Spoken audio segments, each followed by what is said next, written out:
प्रिय विद्यार्थियों, M N Srinivas की संस्कृतिकरण की अवधारणा पिछले 2 वीडियोज़ में आपने समझी है। एम एन श्रीनिवास की एक अन्य अवधारणा भी अपने पाठ्यक्रम में है और काफ़ी महत्वपूर्ण अवधारणा है सामाजिक परिवर्तन की दिशा में। संस्कृतिकरण के पश्चात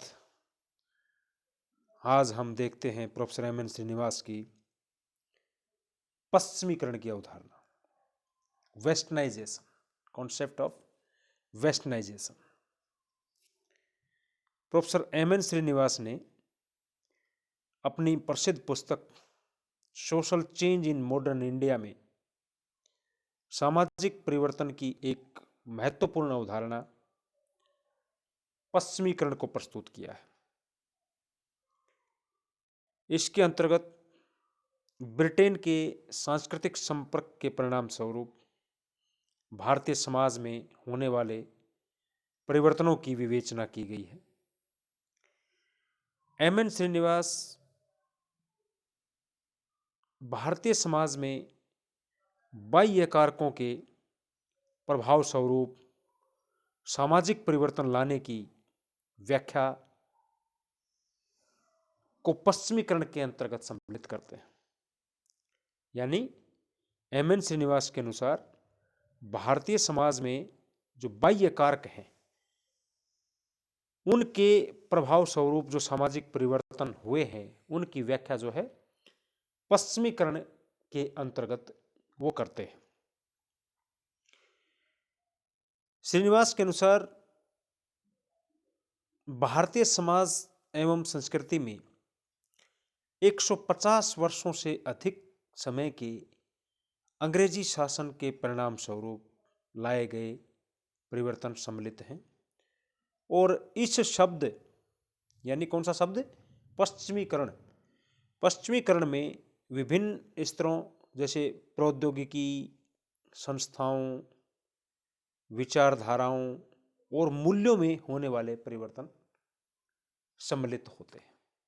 यानी पश्चिमीकरण जो है एक व्यापक अवधारणा है और इसके अंतर्गत विचारधारा में परिवर्तन, हमारी तकनीक में परिवर्तन यानी कि प्रौद्योगिकी, टेक्नोलॉजी में परिवर्तन, हमारी भारत की संस्थाओं में परिवर्तन, हमारे जो सामाजिक संस्थाएं हैं, आधारभूत सामाजिक संस्थाएं, उनमें जो परिवर्तन होते हैं, मूल्यों में परिवर्तन, वैल्यूज़ में जो हमारे ढंग हैं, प्रतिमान हैं, उनके अंदर जो यानी समाज में एक व्यापक परिवर्तन जो है इसमें सम्मिलित होते हैं।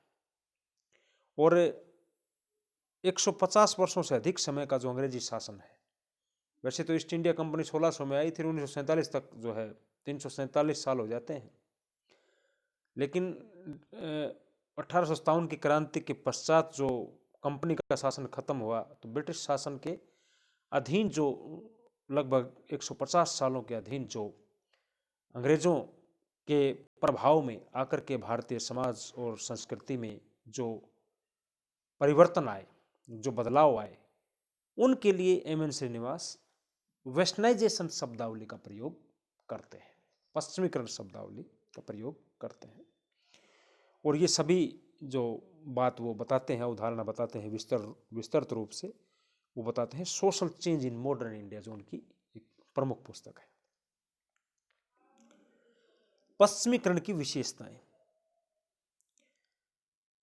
इसमें कुछ प्रमुख विशेषताएं अथवा लक्षण देख सकते हैं हम पश्चिमीकरण के।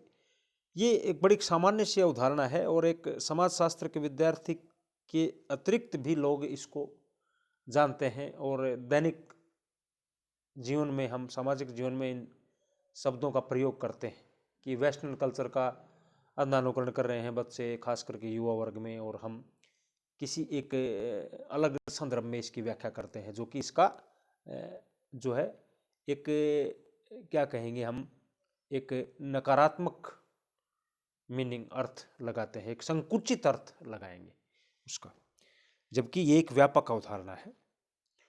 पहली ही विशेषता से इसमें ये स्पष्ट हो जाएगी ये बात। नंबर एक जो विशेषता है, इसकी प्रमुख विशेषता या लक्षण, नैतिक तटस्थता। एम.एन. श्रीनिवास के अनुसार पश्चिमीकरण की अवधारणा नैतिक रूप से तटस्थ अवधारणा है। यह पश्चिमी प्रभाव से होने वाले भारतीय समाज के परिवर्तन की अच्छाई और बुराई पर ध्यान नहीं देती। यह तो केवल परिवर्तनों को इंगित करती है। अच्छाई बुराई, उचित अनुचित और सही गलत के मूल्यों से ये परे है, स्वतंत्र है, इंडिपेंडेंट है। तो हम कह सकते हैं पश्चिमीकरण की अवधारणा जो है नैतिक रूप से तटस्थ है। ये आप ये उद्घाटित नहीं कर सकते कि ये अच्छी है या बुरी है, या उचित है या अनुचित है। ये तो समाज के अंदर विभिन्न क्षेत्रों के अंदर आने वाले बदलावों को और परिवर्तनों को इंगित करती है। दूसरी इसकी विशेषता है व्यापक अवधारणा, व्यापक या विस्तृत अवधारणा, जिसकी हमने चर्चा की ऊपर। पश्चिमीकरण एक व्यापक अवधारणा है जिसमें भौतिक और अभौतिक सभी प्रकार के परिवर्तन सम्मिलित होते हैं। जैसे इसमें कथन है बी कुप्पुस्वामी कहते हैं कि एम.एन. श्रीनिवास की पश्चिमीकरण की अवधारणा में कई बातें सम्मिलित हैं। व्यवहार संबंधी पक्ष जैसे खान पान, वेशभूषा, नृत्य आदि। ज्ञान से संबंधित पक्ष, साहित्य और विज्ञान आदि। मूल्य संबंधित पक्ष जैसे मानवतावाद, समतावाद, धर्मनिरपेक्षतावाद, ये इसके मूल्य संबंधी पक्ष है। अर्थात एक व्यापक अवधारणा है जो हमारे मूल्यों को भी प्रभावित करती है, बदलाव लाती है, जो हमारे दृष्टिकोण में, सोचने के नजरिए में, हमारे विचारधारा में, हमारे व्यवहार, दैनिक व्यवहार से संबंधित पक्ष जैसे खान पान और वेशभूषा, जो हमारा पहनावा है, उनको भी प्रभावित करते हैं, सूक्ष्म से सूक्ष्म और व्यापक से व्यापक। तो एक तरह से अपने आप में बहुत लंबा चौड़ा इसमें जो है क्षेत्र समेटे हुए हैं। वैज्ञानिक अवधारणा भी इसका एक लक्षण है या विशेषता कह लीजिए। यह एक वैज्ञानिक अवधारणा है, साइंटिफिक कॉन्सेप्ट, जिसके द्वारा हम किसी भी समाज में घटित होने वाले परिवर्तनों का विश्लेषण कर सकते हैं, एनालिसिस कर सकते हैं। चौथी इसकी विशेषता है जटिल एवं बहुस्तरीय प्रक्रिया। आसान नहीं है, मतलब सरल नहीं है, जटिल है और अनेक लेवल है, बहुस्तरीय। एम.एन. श्रीनिवास के अनुसार पश्चिमीकरण की प्रक्रिया एक जटिल प्रक्रिया है जिसका प्रभाव सामाजिक, आर्थिक, राजनीतिक, धार्मिक, तकनीक आदि अनेक स्तरों पर देखा जा सकता है। एक समाज के विभिन्न पक्षों पर पश्चिमीकरण का प्रभाव भिन्न भिन्न रहा है। कोई भी पक्ष जो है इससे अछूता नहीं है समाज में। कोई पक्ष इससे अधिक परिवर्तित हुआ है तो कोई दूसरा पक्ष इससे थोड़ा सा कम प्रभावित हुआ है, यानी प्रभावित अवश्य हुए हैं। कुछ लोगों ने पश्चिमी खान पान और वेशभूषा को अपना लिया, आत्मसात कर लिया, तो कुछ अन्य लोगों ने पश्चिमी आदर्श और मूल्यों को, तो किसी को पश्चिम की तकनीकी पसंद आई, यानी प्रभावित सब हुए समाज में। किसी ने फैशन को अपनाया, किसी ने वेशभूषा को अपनाया, कोई उसके खान पान को पसंद करता है, वेस्टर्न जो खान पान है, किसी को वहाँ की तकनीकी या प्रौद्योगिकी पसंद आई है। तो भारतीय समाज में पश्चिमीकरण की गति सभी जगह पर एक जैसी नहीं है, एक जैसी नहीं रही।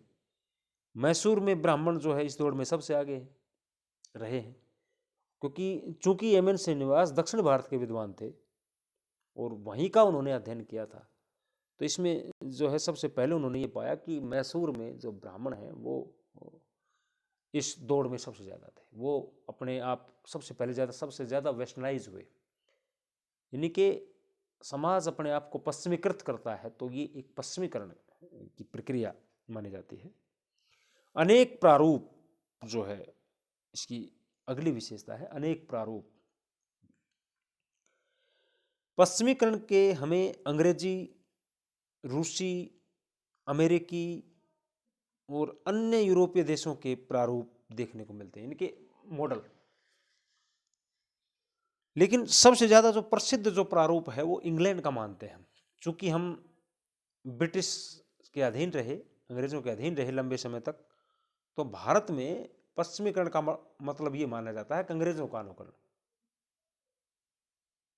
जबकि ऐसा नहीं है। इंग्लैंड के अलावा भी जो है दूसरे प्रारूप भी हैं, दूसरे मॉडल भी हैं पश्चिमीकरण के। अनेक यूरोपीय देशों के जो प्रारूप हैं वो देखने को मिलते हैं, क्योंकि अंग्रेजों ने भारतीयों को पश्चिमी संस्कृति के विभिन्न सामाजिक, आर्थिक, राजनीतिक, धार्मिक और भौतिक पक्षों से रूबरू करवाया था, परिचित करवाया था, क्योंकि शासन उनका था। इसलिए भारतीय समाज में अंग्रेजी आदर्श का या अंग्रेजी प्रारूप का ज़्यादा बोलबाला है, वो ज़्यादा विद्यमान है और लोग जानते उसी को है, उसी से अर्थ लगाते हैं। यद्यपि स्वतंत्रता प्राप्ति के पश्चात रूसी और अमेरिकी मॉडल भी सार्थक होते जा रहे हैं। वर्तमान में देखा जाए तो इंग्लैंड से ज़्यादा प्रभावी मॉडल के रूप में, प्रभावी प्रारूप के रूप में भारतीय युवा जो आकर्षित होते हैं, तो अमेरिकी प्रारूप ज़्यादा प्रभावी मानते हैं। ब्रिटिश राज में भारतीयों को नई तकनीक, औद्योगिकरण, मशीनीकरण, उदारवाद, यातायात एवं संचार के साधन, शिक्षा, प्रेस, न्याय व्यवस्था, ये सब चीज जो है ब्रिटिश शासन के दौरान जो है हमारी प्रभावित हुई, उन्होंने दी हमारे को, या हमारी जो चीज थी उनमें व्यापक संशोधन, सुधार हुए। तो पुलिस, मानवतावाद, व्यक्तिवाद, आधुनिकता, समानता, स्वतंत्रता, प्रजातंत्र, ये इन सब चीज से अवगत किसने करवाया? ये पश्चिमी मॉडल है, ये वहाँ से हमने जो है अंगीकृत किए। प्रोफेसर योगेंद्र सिंह ने भी इस संबंध में लिखा है। प्रोफेसर योगेंद्र सिंह की एक पुस्तक आती है जो बड़ी, योगेंद्र सिंह भारत के सबसे बड़े समाजशास्त्री हैं, और उन्होंने ये पुस्तक लिखी थी मॉडर्नाइजेशन ऑफ इंडियन ट्रेडिशंस, भारतीय परंपराओं का आधुनिकीकरण। तो योगेंद्र सिंह लिखते हैं मानवतावाद एवं बुद्धिवाद, यानी कि रेशनलाइजेशन, रैशनलिज्म, मानवतावाद, बुद्धिवाद पश्चिमीकरण का एक पार्ट है, पश्चिमीकरण का अंग है, जिसके कारण भारत में संस्थागत सामाजिक सुधारों का सिलसिला प्रारंभ हुआ और समतावाद, लौकिकरण दोनों ही पश्चिमीकरण में सम्मिलित है। चेतन एवं अचेतन प्रक्रिया भी एक इसकी विशेषता मानी जाती है। पश्चिमीकरण जो है, बहुत से लोग जानबूझ करके प्रत्यक्ष चेतन रूप से इनकी उसको अंगीकृत करते हैं, सोच समझ करके, और कुछ के सामाजिक जीवन में अनायास ही ये बिना उनके सोचे समझे भी चीज़ें सम्मिलित हो जाती हैं। तो पश्चिमीकरण एक व्यापक प्रक्रिया के साथ साथ, एक तटस्थ प्रक्रिया के साथ साथ एक चेतन और अचेतन प्रक्रिया भी है। तो ये पश्चिमीकरण की विशेषताएं पार्ट 1 के अंतर्गत। पार्ट 2 में इसका अगला हिस्सा देखेंगे, भारत में पश्चिमीकरण किस तरह से प्रभावी रहा। तो नेक्स्ट वीडियो में देखेंगे हम भारत में पश्चिमीकरण या भारत की सामाजिक संस्थाओं को किस प्रकार पश्चिमीकरण ने प्रभावित किया। Thank you.